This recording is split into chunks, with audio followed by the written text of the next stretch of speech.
I am Traci Wilkerson-Steckel with Traci's Paws. You may have seen us at the Linda Vista Multicultural Fair and Parade over the last 3 years with our dog adoption and pet hospitality booth. Excuse me. But if you didn't and haven't heard about us, Traci's Paws is a first-of-its-kind nonprofit founded for pet rescue assistance. We support pet rescue groups, animal shelters, and animal centers by facilitating adoption events, fundraisers, pet food and bedding drives, and we find ways to help create awareness to pet adoption and safe animal welfare. We also bring our community together through creative and signature events to support pet owners and future pet owners with our Paws parties, which are so much fun. They're monthly pet birthday parties for a cause, which are adoption events and pet food and bedding drives. It's a community pet birthday party.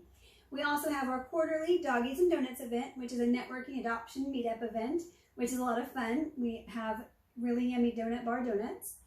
And then we have Unleash a Holiday Cheer, which is our annual holiday festival where we bring local artisans. We have a lot of fun activities, Santa and a local musical guest. We bring everything together to benefit our local military and veterans.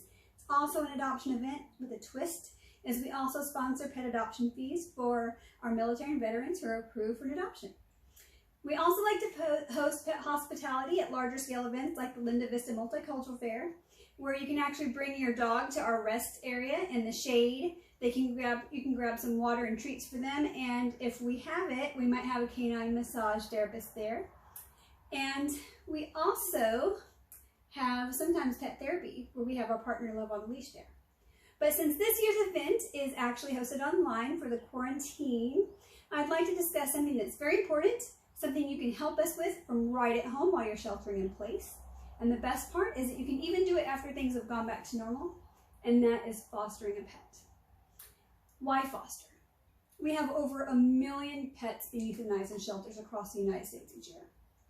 They were pets that were once loved but got lost. They were pets that were once loved and got discarded because they became too much work. I mean, the sad stories are endless. But one story that, excuse me, is never sad, excuse me, is like where the one pet was saved because a person or family came in and helped it when it was down on its luck. Fostering pets literally saves lives. Shelters are overcrowded, and when rescues can come in and take one pet out and place it in a foster home, it makes room for another pet going in. Rescues and shelters and animal centers rely on fosters to help care for many of these pets while they await adoption so they can save more pets' lives. So what does it take to be a foster? Well, first off, it takes some commitment. It takes a lot of love and some space in your home. Not a lot of space. You'll need to know what type of animal you'd like to foster. There are many types of rescues out there, small animal rescues with guinea pigs, rabbits, even mice and rats, bird rescues, cat and dog rescues. So you'll need to decide which kind of pet you'd like to accommodate. You want to first make sure everyone in your household is ready to commit and be comfortable with bringing in a new pet or even an additional pet to your home. You'll want to know what type of pet you'd want to adopt, as far as we be fostering bottle kittens. They'll need round-the-clock care. Will you be fostering a senior pet that might need to be administered medication or have some health issues need to be abreast of, and or maybe just fostering a middle-aged pet that has a normal lifestyle. So these are all things that you'll need to consider, but all types of pets that are in great need of fosters that rescues will need your help with. Is your home ready to be a foster home? Make sure you pet-proof your home. Just like when you have a new baby come into the home, you baby-proof, you'll need it pet-proof.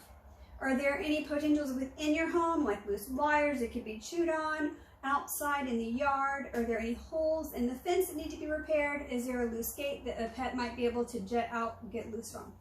So these are all things that you need to address. And once you've decided upon this, you can start calling local rescues and ask them if there are any pets available. Let them know that you've already worked on everything else, you've made a list, and you want to apply.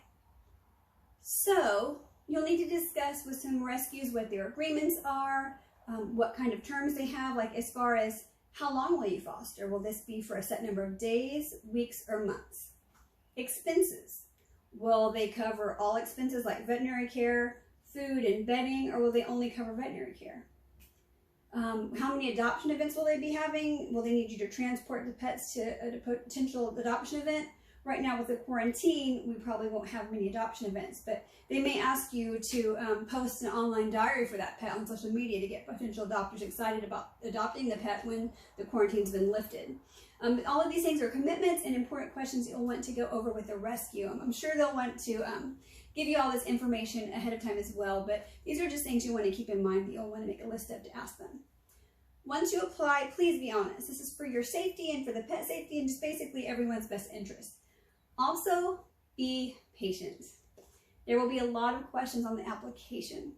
Remember, this pet was most likely someone else's pet first that wasn't properly cared for, maybe got lost and ended up in the shelter. Many of these pets that were on the streets that ended up in the shelter probably had an injury, needed some assistance. You're giving them a second, maybe even a third chance, and the rescue really doesn't want them to suffer anymore, and they just want it to have a really good, safe life before it gets adopted again.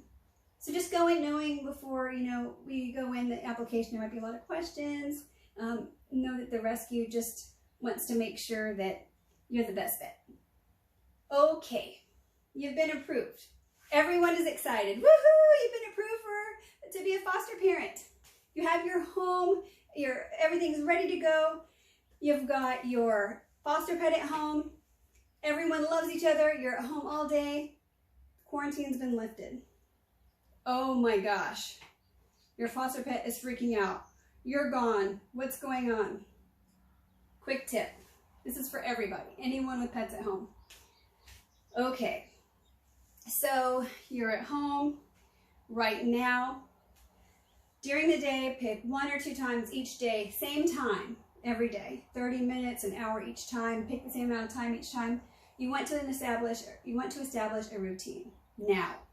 This will help with reducing the separation anxiety when you do go back to work.